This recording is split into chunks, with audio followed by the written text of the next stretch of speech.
What if, just imagine, everything you believe about happiness, about success, even about your own personality, what if it's actually holding you back?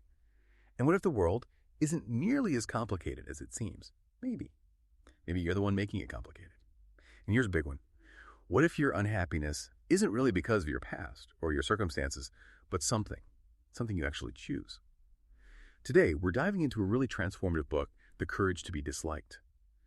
And this isn't about quick fixes, It's more like a deep philosophical conversation that kind of unravels these common ideas we have about why we are the way we are. And it offers this, pretty radical path to freedom and happiness. Yeah. This book, it's set up as a dialogue, right, between this wise philosopher and a pretty skeptical young man. They unpack Adlerian psychology. And that's a school of thought that's actually been influencing huge bestsellers for decades, but surprisingly, a lot of people haven't really heard of Adler himself. So we'll explore these concepts, and we really invite you to reflect, to use your own rational thought, just like the youth does in the book. And hey, if you enjoy this kind of deep dive analysis, remember to check out Mindful Moments. That's our YouTube channel. We use AI for book analysis there, really designed to spark reflection and rational thinking. It's a fascinating way to start, isn't it? The book just throws down this gauntlet right away.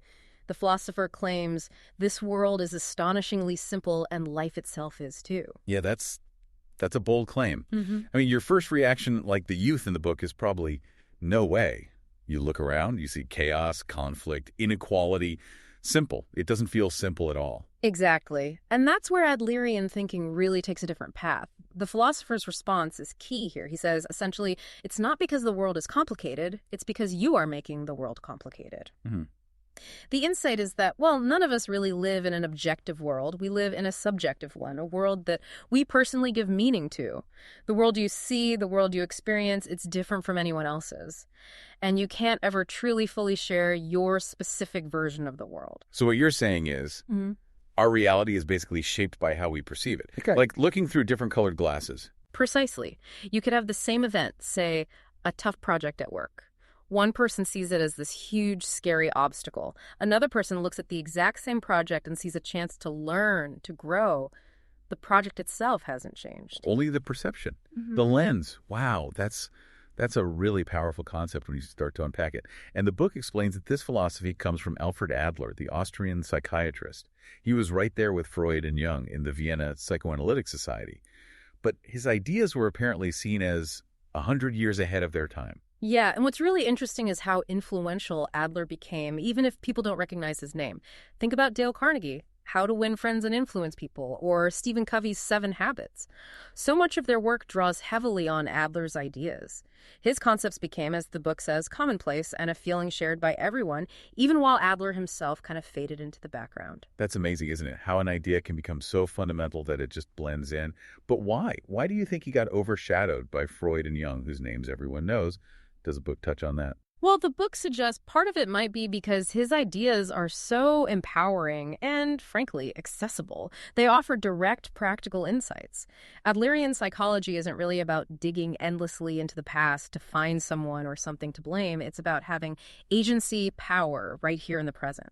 So maybe those ideas were just easier for others to pick up and run with, sometimes without direct credit, until they just became accepted wisdom in, say, self-help circles. Okay, that makes sense. Yeah. And it leads us right into one of the book's most maybe controversial points. Rejecting the idea that our past, like childhood trauma, determines our present and future. The youth in the book strongly believes in cause and effect, which is called etiology. But the philosopher argues that kind of thinking just leads to pessimism, to nihilism. Right. And the immediate question that raises for a lot of us is, okay, if our past doesn't cause our present problems, then what does? Adler's answer is teleology. It's about purpose, not cause. Instead of asking, where did this feeling or behavior come from? You ask, what is this feeling or behavior for? What's its goal right now? So our actions, our emotions, even maybe physical symptoms, they serve a purpose in the present moment. The book uses the example of a friend who's become a recluse. Etiology might say past trauma forces him inside. Teleology, though, suggests he has created anxiety and fear as his reasons to stay inside, perhaps to achieve a goal like getting his parents' concern, or maybe avoiding the challenges of social interaction. Wow. That completely flips the script, doesn't it? Understanding behavior based on its goal rather than its origin. And it applies to emotions, too. Yes, the book uses anger as an example. It argues anger isn't this uncontrollable flood that washes over you. It's more like a tool that can be taken out as needed, maybe to intimidate someone, to make them back down, or to force your opinion across. So if that's true, it means you're not actually controlled by your emotions, and you're not controlled by your past, which implies you can change anytime. Because that Freudian idea of etiology, the book argues, it basically denies our free will. Exactly. The book makes the bold claim that trauma does not exist, at least not in that deterministic etiological sense. Now, that's obviously a really provocative statement. It's not denying that people have incredibly difficult, painful past experiences, of course not.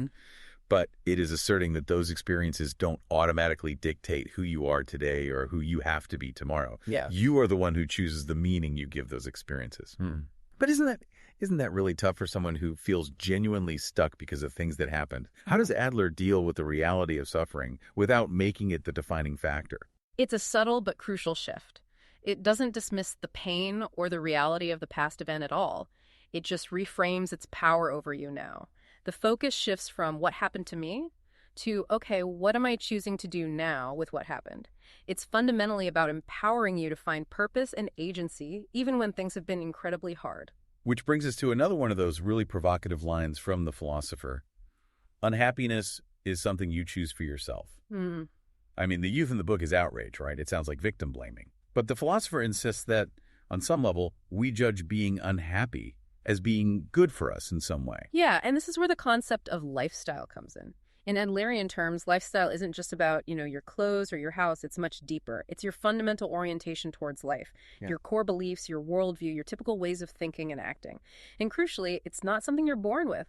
Adler says you choose your lifestyle. Okay, so if you chose your lifestyle, which includes your personality patterns, maybe even your tendency towards unhappiness, then logically, it must be possible to choose it over again. So the reason you feel unable to change is only because you are making the decision not to. Wow.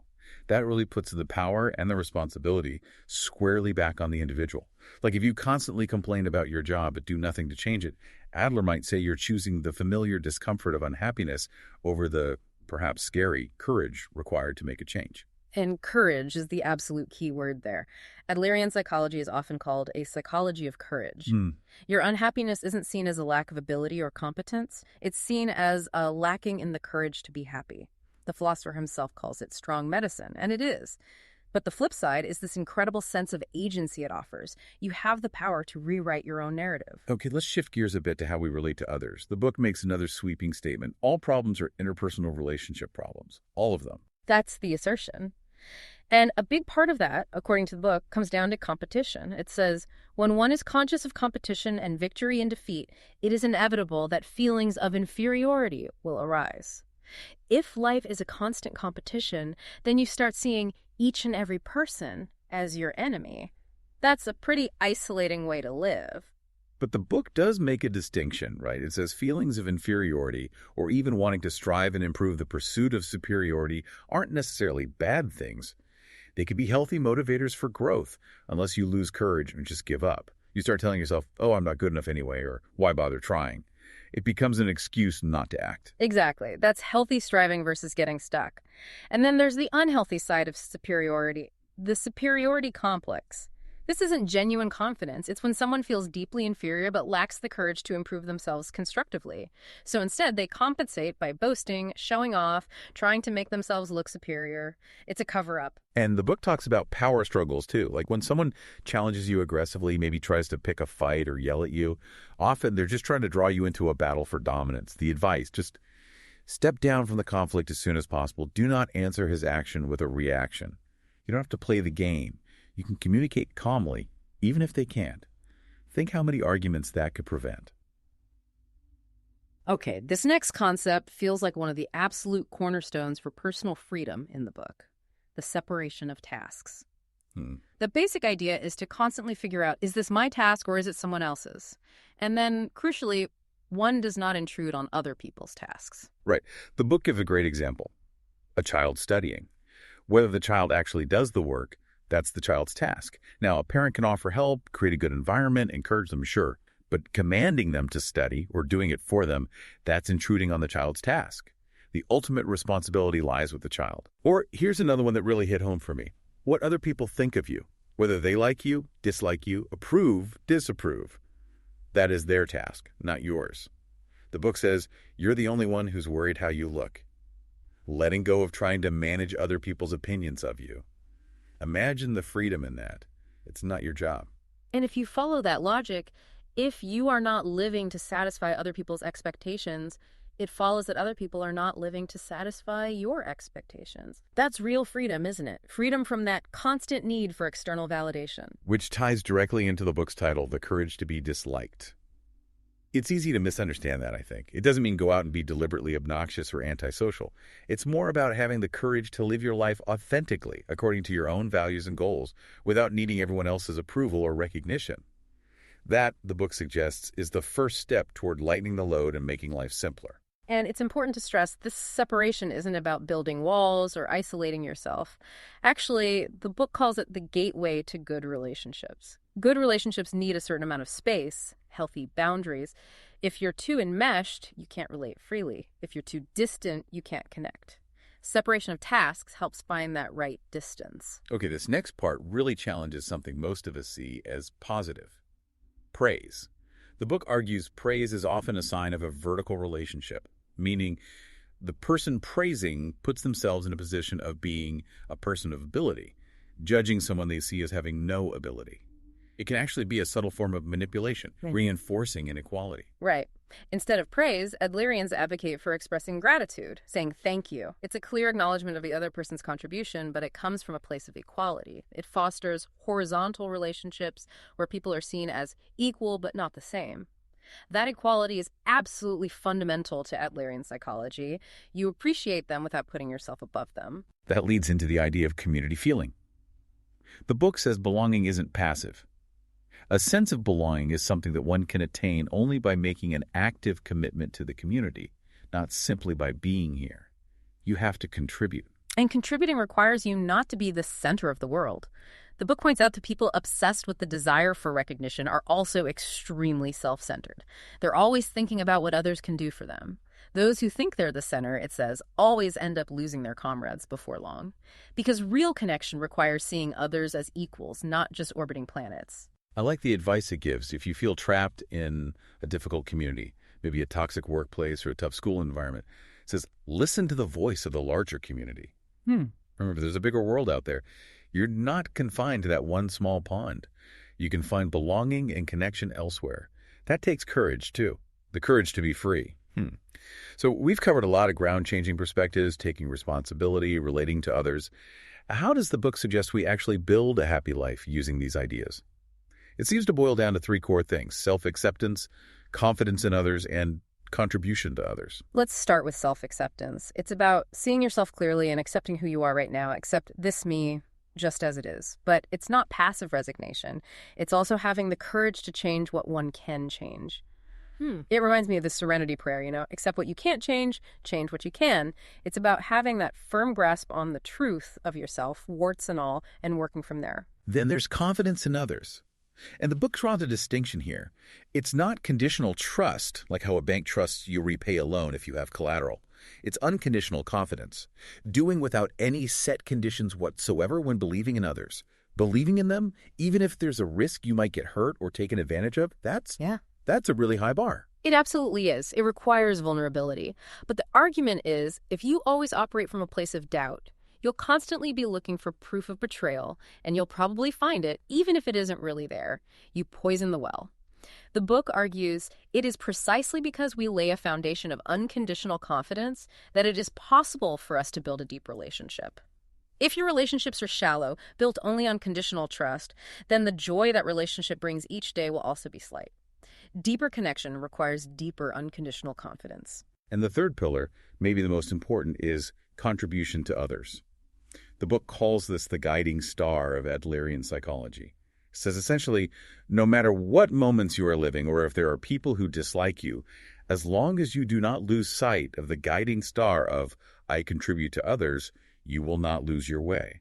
And you can do whatever you like. Whether you're disliked or not, you pay it no mind and live free. It's like an internal compass guiding your actions. And that feeling of contribution is happiness. Happiness is the feeling of contribution. Importantly, this is a subjective feeling. It's about feeling useful to someone, feeling like you're making a difference, however small. It doesn't require grand gestures or public recognition. It's an internal sense of worth derived from connection. Okay, as we wrap up, there's one more really interesting idea about how we view life itself. The book challenges the whole idea of rigid, linear life planning.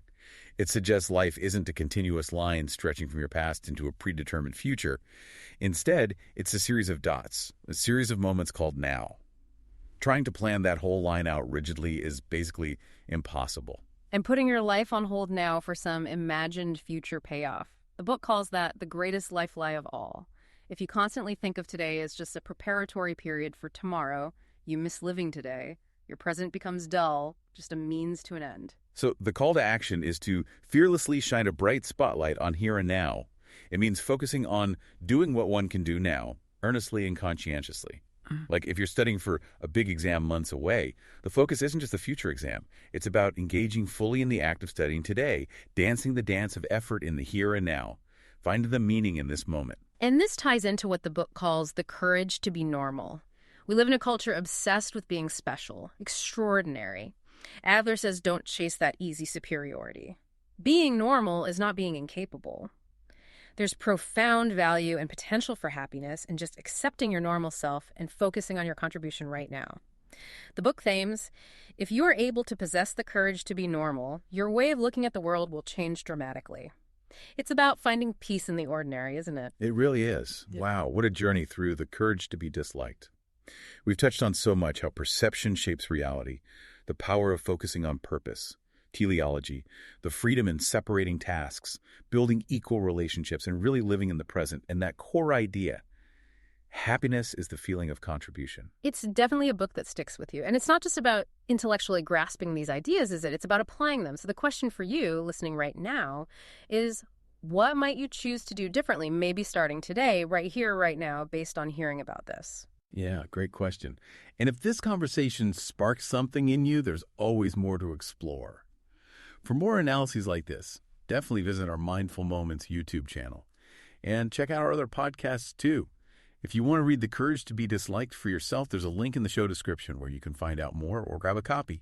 Please do subscribe if you haven't already. Share this with anyone you think might find it valuable. And most importantly, just keep thinking critically about these ideas. Until next time.